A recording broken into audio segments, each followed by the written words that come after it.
Welcome to The Explainer. Today, we are diving into a really fascinating paradox. We're going to unpack how two vastly different spiritual paths, Christianity and Buddhism, might actually intertwine to create, well, basically the exact same blueprint for your daily routine. So, think about it. Can a non-theistic, cyclical religion and a monotheistic, linear religion actually exist together in our daily practice? I know, it sounds like a total paradox, right? On one hand, you've got a tradition focused on enlightenment by letting go, and on the other, a tradition anchored in salvation through divine grace. But as we'll see today, when we really zoom in on the day-to-day actions of their followers, a super interesting shared blueprint begins to emerge. Here's our roadmap for this explainer. First, two faiths, one daily practice. Second, understanding the core differences. Third, aligning the moral compasses. Fourth, shared virtues and vices. And finally, a blueprint for humanity. Let's get right into it. Section 1. Two faiths, one daily practice, shared values. Despite their massive fundamental divides, both of these traditions put a huge emphasis on four core daily practices: compassion, inner peace, simplicity, and ethical living. Take compassion, for example. A Buddhist might cultivate this through mindful breathing and setting intentions for all living beings, while a Christian draws direct inspiration from Jesus' teachings to, love your neighbor. For inner peace, it's meditation on one side and prayer on the other, but both often lead to serving others through charity. Simplicity is a big one too. Buddhists practice detachment from material things, while Christians are frequently warned against consumerism, both really striving for deep gratitude. And finally, ethical living is completely anchored by strict moral codes in both faiths. Moving right along to Section 2, understanding the core differences, acknowledging the divide. Now, before we build too many bridges, we have to acknowledge that the very history of human life is viewed completely differently by these two faiths. Christianity follows a strict linear timeline. There is a definitive beginning with creation, a fall, a process of redemption, and an ultimate end. Buddhism, though, sees existence as entirely cyclical.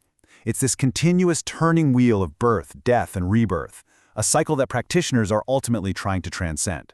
And that brings us to a really crucial point: their ultimate solutions to human suffering. The Christian path relies heavily on divine grace and a creator. It's about salvation achieved through faith in Jesus. The Buddhist path, however, is a non-theistic effort. The goal there is enlightenment, and it's achieved strictly through intense personal discipline, meditation, and cultivating inner wisdom. No outside intervention. Actually, it gets even deeper when we look at reality itself. Christianity posits an eternal soul that lives on and connects with a creator, the one God Trinity. Buddhism introduces this concept of anatta, which literally means there is no permanent, unchanging self at all.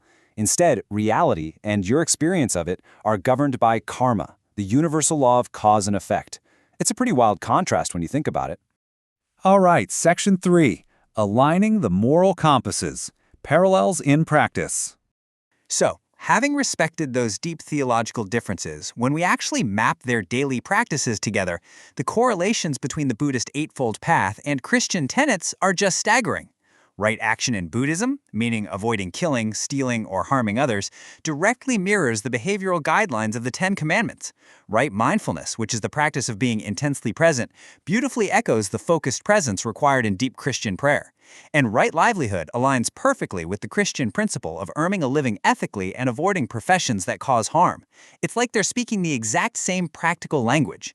Let's dig into some specific virtues. Take the Buddhist concept of metta, or loving kindness.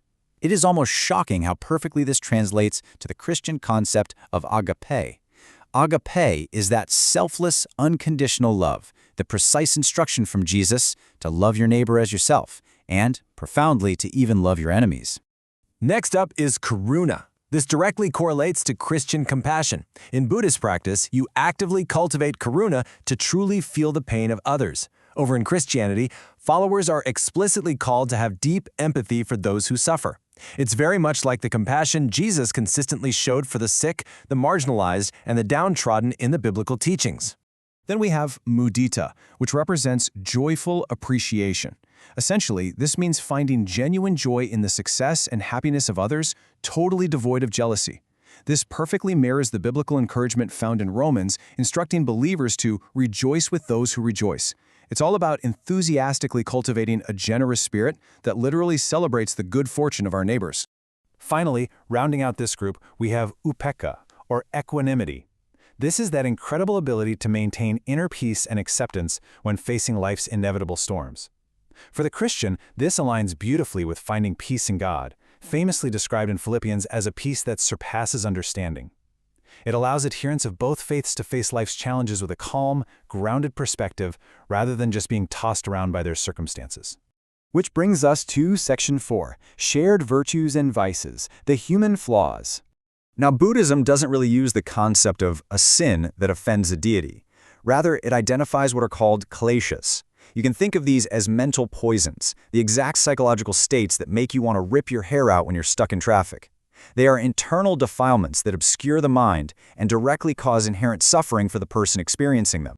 Christianity, on the flip side, outlines specific actions that separate us from God. I'm sure you know the infamous 7 deadly sins: pride, greed, lust, envy, gluttony, wrath, and sloth. The focus here is heavily on divine consequence and straying from God's intended path for us.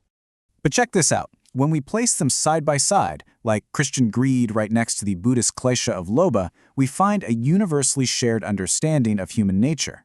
Whether you view it as a sin that separates you from God or a mental defilement that traps you in suffering, both traditions agree completely on the bottom line. Grasping, wanting more than you need, and living in discontentment will absolutely ruin your inner peace. Of course, diagnosing a flaw isn't much use without a cure, right? To combat those negative qualities, Christianity offers 7 divinely inspired virtues to actively cultivate in daily life as antidotes. We're talking faith, hope, charity, prudence, justice, fortitude, and temperance. And this is where the bridge becomes completely undeniable. Take the Christian virtue of charity, which is all about giving freely to others. It translates into the exact same practical action as the core Buddhist practice of dana, which is their foundational practice of generosity. So you have 2 completely different theological motivations driving the exact same beautiful human behavior. And that leads us to our final part today, Section 5, A Blueprint for Humanity, Harvesting the Good. What we've uncovered here is that despite having entirely different ultimate goals, salvation on one hand versus enlightenment on the other, both traditions provide a remarkably powerful and totally aligned blueprint. It is a blueprint specifically designed to help us overcome negative qualities by actively cultivating positive antidotes. Generosity fights greed, compassion fights hatred, wisdom fights delusion. It's a highly practical system.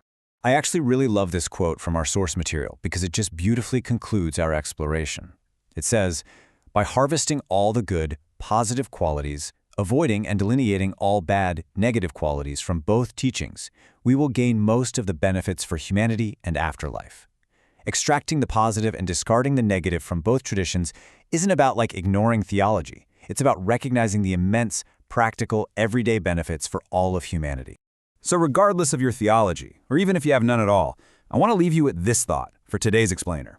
If an ancient cyclical philosophy and a linear monotheistic faith figured out the exact same antidotes for human suffering centuries ago, what's stopping you from harvesting those shared virtues in your own daily routine? Put them to the test. Thanks so much for joining me today, and I'll see you in the next one.